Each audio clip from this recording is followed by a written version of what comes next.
नमस्कार साथियों। आज एक बहुत ही ज़रूरी मुद्दे पर मैं यहाँ पर बात करने आया हूँ।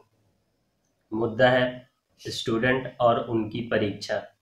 जेई और नीट की परीक्षा नहीं, जेई और नीट की परीक्षा तो होने लगी, उसका इतना स्टूडेंट ने विरोध किया लेकिन फिर भी उसको किसी ने नहीं सुना। और स्टूडेंटों की सुनता कौन है भाई?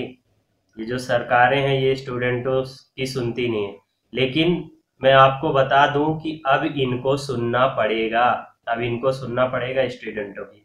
अभी तक जेई और मेंस का था, तो ये बोल रहे थे, स्टूडेंट बोल रहे थे भाई पीछे कर दो पीछे कर दो। तो इनका क्या था कि अगर कोरोना जिंदगी भर चलता रहेगा तो क्या हम आपके पेपर नहीं लेंगे, क्या आपको पीछे नहीं करवाएंगे? उसकी मेन वजह ये थी क्योंकि जेई और नीट का इन्होंने स्टूडेंट ने फॉर्म भर दिया।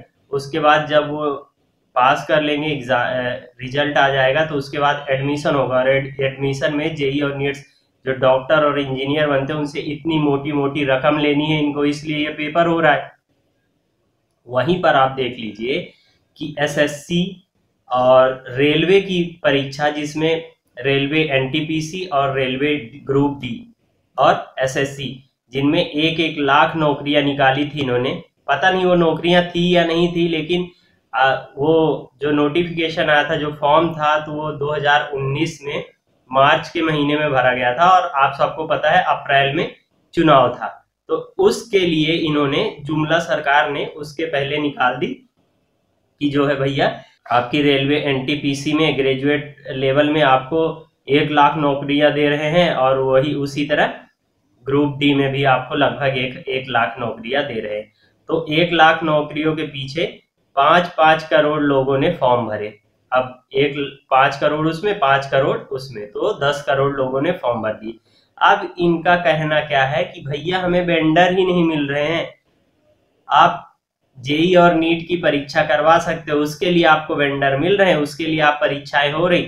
और चलो जेई और नीट की बात ही छोड़ देते हैं भैया, आपके चुनाव भी होते हैं ना। आपने 5 करोड़ सेंटर बनाए थे चुनाव में, पोलिंग बूथ बनाए थे वहां।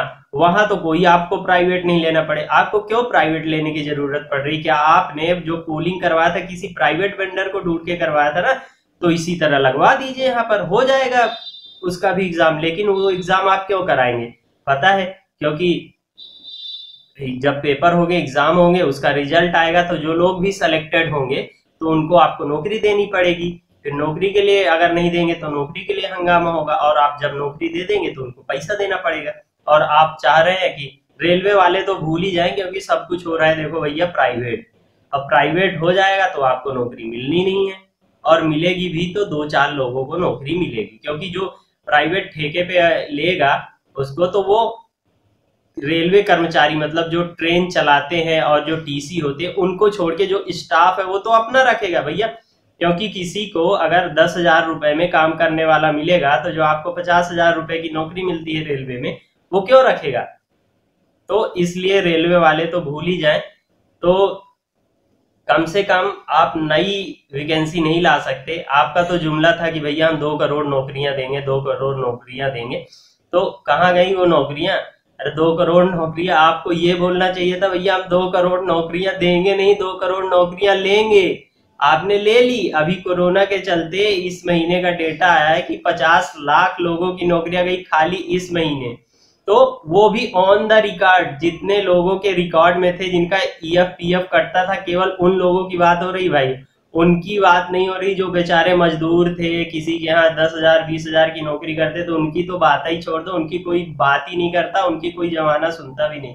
ये वो लोग हैं जो 30,000 40,000 रुपए पाते थे, 50 लाख, जिनका पीए और पीएफ वगैरह कटता था, उन 50 लाख लोगों की नौकरियां गई है। तो इनका जुमला वो जो था कि दो 2 करोड़ नौकरियां देंगे, तो वो 2 करोड़ नौकरियां देंगे नहीं, 2 करोड़ नौकरियां लेंगे। और बेचारे प्राइवेट वालों की भी ले ली। अरे भैया गवर्नमेंट वालों की तो ले ही रहे हो, बीएसएनएल आपने प्राइवेट कर दिया, बीएसएनएल वालों की नौकरियां आप खा रहे हो, और भी दूसरे ऐसे है, सबकी नौकरियां खा जाओ, एक काम करो। लेकिन देखो अब सीरियस मैटर है भाई।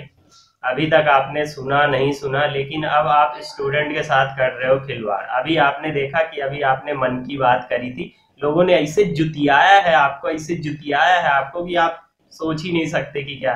और आपने ऊपर से कमेंट बंद कर दिया। भैया कमेंट खोल लो, अभी लोगों का गुस्सा शांत नहीं हो, या कि फिर और एक आध मन की बात कर लो।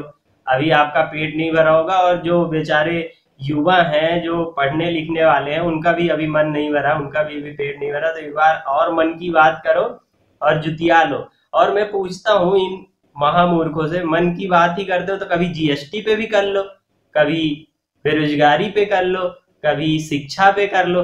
नहीं, इनको अपनी मन की बात करनी है, मन की बात जो इनके मन में आए। अरे मोर चराएंगे, कुत्ते पालेंगे, बिल्लियां पालेंगे, खिलौने बनाएंगे, यही। अभी पकौड़े पकौड़े वाली तो पुरानी हो गई, अब इन्होंने बोला है कि खिलौने बनाओ और खिलौने बेचो, कुत्ते पालो, जानवर पालो। अरे भैया जानवर तब पालेंगे जब नौकरी होगी, जब पेट भरा होगा तो तब तो जानवर पालेंगे ना। जब पेट ही साला नहीं भरा है हमारा तो हम जानवर पाल के उसको क्या खिलाएंगे, अपना खून चुसा देंगे। तो इसलिए, और अभी आपने क्या सोचा कि ये स्टूडेंट के पास कोई यूनिटी नहीं, कोई पावर नहीं है, क्योंकि वो अभी आपको वोट देने लायक, तो जिनके भविष्य के साथ आप खिलवाड़ कर रहे हो, जो ग्रेजुएशन का जो ग्रुप डी का फॉर्म भरा है भैया, वो सब आपको वोट दिए हैं इस बार। और आपने कहा था कि भाइयों एवं मित्रों, जो आपके पुलवामा में शहीद हुए हैं, क्या उनके नाम पे आप एक वोट नहीं दे सकते हैं? क्या आप 2 करोड़ नौकरी पाने के लिए वोट नहीं दे सकते हैं? तो एक बार दे दिए, अब अगला चुनाव आएगा ना, तो क्या है कि अभी से स्टूडेंटों ने अपनी पनही, गांव में पनही होती है चमड़ा की, वो भी बढ़िया महबू काकू बना के देते हैं हमारे यहाँ, पनही बढ़िया एकदम चमड़ा की, तो उसको फुला के रख दिए हैं। तो जब चुनाव आएगा ना तो ऐसा भिंगुई हुई पनही मारेंगे कि साला उपटेगा भी नहीं तुमको, और दर्द बहुत जोर से होगा। तो इसलिए बोल रहा हूँ कि ये जो कुछ अंधभक्त है ना, जो आएंगे मेरे वीडियो पे और डिसलाइक करेंगे या कुछ कहेंगे ना, तो उनको बता देना चाहता हूँ कि सालो तुम्हारी तो चड्डियां बिक जाएंगी, लंगोट बिक जाएगी, लेकिन तुम्हें फिर भी वही मोदी दिखेगा। तो एक काम करो, जाओ मोदी। मेरे को मोदी से मतलब नहीं, कोई भी गवर्नमेंट होती, लेकिन अगर स्टूडेंट के साथ ऐसा करती तो मैं उसके खिलाफ बोलता, चाहे वो कांग्रेस हो, बीएसपी हो या कि बीजेपी हो।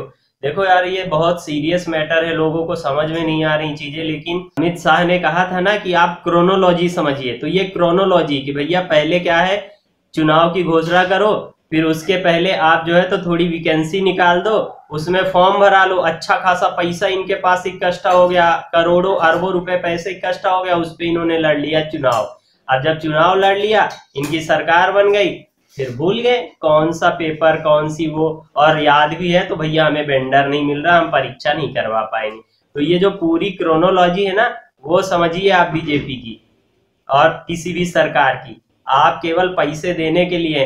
अरे भैया अगर आपको वेंडर 500 रुपए में वेंडर नहीं मिल रहा, तो आपने क्या सोच के, इससे पहले क्या पेपर नहीं हुए थे? इससे पहले भी रेलवे के पेपर हुए थे, इससे पहले भी सरकारें आई थी, उन्होंने पेपर लिए, उनको तो बड़े आराम से ऑनलाइन ही लिया था, ऑफलाइन ही नहीं, ऑनलाइन भी हुए हैं पेपर, उनको तो बड़े आराम से वेंडर मिल गए थे, और वही 500 रुपए में हो गए थे। उन्होंने 400 रुपए भी लौटा दिया, आपने लौटाए? आपने बोला कि भैया 500 भरो और फिर उसके 400 रुपए आपको रिटर्न हो जाएंगे। अरे भैया उसका ब्याज कौन देगा? 2 साल से जो हमारे 500 रुपए आप जमा के रखे हो अपनी पोटली में डाल के, उसका कौन ब्याज देगा? तो वो 400 रुपए का हमें 1000 रुपए आप लौटाओगे? शर्म करो जरा सा। अब क्या बोल दे, आपको कुछ नहीं बोल सकते हैं। बस स्टूडेंटों से यही निवेदन है कि बहुत हो गई भक्ति, बहुत देख लिया आपने सरकारों को, अब अपने हक और अधिकार के लिए लड़िए, खड़े होइए। जो एक ये मुहिम चली हुई है, स्टूडेंटों का जो एग्जाम नहीं हो रहा उसको सपोर्ट करना है, तो मैंने ये वीडियो बनाया। अगर आपको वीडियो पसंद आया हो तो लाइक करें, शेयर करें, कमेंट करें और हमारे चैनल को सब्सक्राइब करें। और एक बात, जो हमारे देश के युवा है ना, जो बड़े बड़े यूट्यूबर को बहुत फॉलो करते हैं, जैसे कैरी मिनाटी हो गया, भुवन बाम हो गया और अमित बढ़ाना हो गया, तो उनको भी टैग करके बोलिए, मैं उनको चैलेंज देता हूं कि इस विषय पर वो वीडियो बनाएं, आपके हक के लिए लड़े। क्योंकि मेरा तो छोटा सा चैनल है, 300-400 लोग फॉलोवर्स हैं, शायद उन्हीं के पास वीडियो जाएगा या कुछ और लोगों के पास वीडियो जाएगा। लेकिन वो जो बड़े बड़े महारथी बैठे हुए हैं, जिनको आप अपना आइडियल मानते हो, जिसे आप फॉलो करते हो, जो इन्फ्लुएंसर हैं, तो उनको बोलिए कि आपके विषय पर वो वीडियो बनाएं और इसे वायरल कराएं और इसे एक राष्ट्रीय मुद्दा बनाएं। क्योंकि स्टूडेंट से बढ़ के कोई नहीं है, स्टूडेंट ही इस देश का फ्यूचर है। अगर आपका फ्यूचर ही नहीं रहेगा, बताइए, स्टूडेंट ही नहीं रहेगा, उसको और जो युवा है हमारे उनको नौकरियां ही नहीं मिलेगी तो क्या होगा भारत। चलिए फिर मिलते हैं किसी समस्या के साथ, तब तक के लिए जय हिंद।